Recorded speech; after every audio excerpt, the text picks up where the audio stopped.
Hello बच्चों, स्वागत है आपका साइंटिफिक एकेडमी के यूट्यूब चैनल पर। आज की वीडियो में हम भारत के निर्माता, सहिष्णुता के प्रतिमूर्ति, बच्चों के प्रिय पंडित जवाहरलाल नेहरू जी के बारे में बात करेंगे। पंडित जवाहरलाल नेहरू जी का जन्म 14 नवंबर 1889 ईस्वी को इलाहाबाद में हुआ था।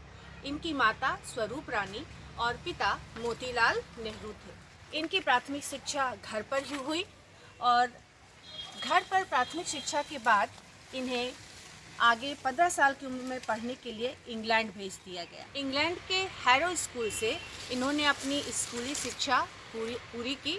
उसके बाद कैम्ब्रिज विश्वविद्यालय के ट्रिनिटी कॉलेज से इन्होंने प्राकृतिक विज्ञान में स्नातक की डिग्री हासिल की। इसके बाद इनर टेम्पल कॉलेज से इन्होंने लॉ की डिग्री हासिल की और 1912 ईस्वी में जो भारत की बार कौंसिल है उसमें प्रवेश किया और अपनी वकालत की सफ़र की शुरुआत की। इनके पिता मोतीलाल नेहरू भारतीय राष्ट्रीय कांग्रेस के प्रमुख सदस्यों में एक थे, तो इनके यहाँ राजनीतिक हलचल परिवार में मची रहती थी और ये सक्रिय रूप से राजनीति में तभी आए जब इन्हें 1919 ईस्वी में होम रूल लीग का अध्यक्ष बनाया गया। इसके बाद ये गांधी जी के संपर्क में आए, उनके विचारों से प्रभावित हुए और सक्रिय रूप से भारतीय स्वतंत्रता संग्राम के आंदोलन में कूद पड़े। अपनी स्वतंत्रता आंदोलन के दौरान ये बहुत बार जेल गए।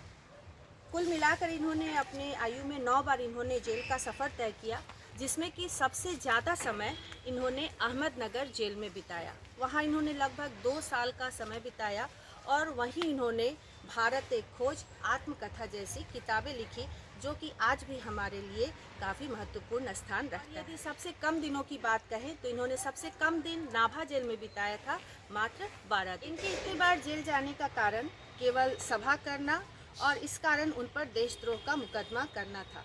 और चूँकि ये कभी भी अपनी गलतियों के लिए अंग्रेज़ों से माफ़ी नहीं मांगते थे और ना ही किसी तरह का शुल्क जमा करते थे, इसलिए इन पर जो मुकदमा और कानूनी कार्रवाई है वो अक्सर हुआ करती थी।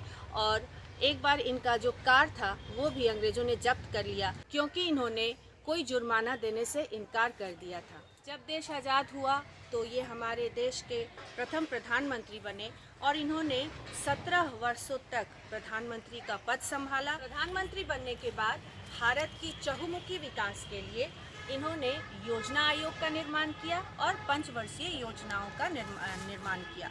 इसके अंतर्गत सबसे पहले कृषि को मजबूत करने के लिए भाखड़ा नांगल डैम और भी अनेक डैम बनाए, ताकि जो भारत है वो कृषि के क्षेत्र में आत्मनिर्भर हो सके। तकनीकी शिक्षा को बढ़ावा देने के लिए भारतीय प्रौद्योगिकी अनुसंधान, जिसे कि हम IIT कहते हैं, उसकी स्थापना की और साथ ही आपको चिकित्सा के क्षेत्र में भारतीय आयुर्विज्ञान संस्थान की स्थापना की, जिसे कि हम एम्स के नाम से जानते हैं, ताकि भारत को विश्व स्तरीय शिक्षा की और स्वास्थ्य दोनों ही मिल सके। औद्योगिक क्षेत्र में भारत को आत्मनिर्भर बनाने के लिए इन्होंने लघु उद्योग और बृहद उद्योगों की स्थापना की।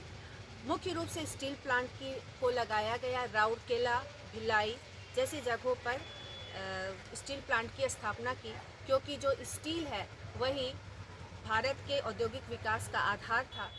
विज्ञान के क्षेत्र में भी भारत को आगे बढ़ाने के लिए उन्होंने वैज्ञानिक अनुसंधान की स्थापना की और साथ ही डॉक्टर होमी जहांगीर भाभा के नेतृत्व में परमाणु ऊर्जा संस्थान की स्थापना की। तो इस तरह से देश की चहुमुखी विकास के लिए उन्होंने कृषि, उद्योग, शिक्षा, चिकित्सा, विज्ञान, तकनीकी सारे ही क्षेत्रों में एक साथ काम किया, ताकि जो स्वतंत्रता के बाद जो देश विकास की ओर बढ़े तो वो किसी एक क्षेत्र में न बढ़कर बल्कि उसका चहुमुखी विकास। इस तरह से पंडित जवाहरलाल नेहरू स्वतंत्र भारत के पहले ऐसे प्रधानमंत्री हुए जिन्होंने कि सबसे लंबे समय तक 17 वर्ष तक भारत के प्रधानमंत्री रहे और भारत के भविष्य के निर्माण में उन्होंने जो सपना देखा, जो काम किया, उसी के आधार पर आज हम आगे बढ़ रहे हैं और नवीन भारत का जो सपना उन्होंने, विकसित भारत का जो सपना देखा था, वो सपना हम पूरा कर रहे हैं।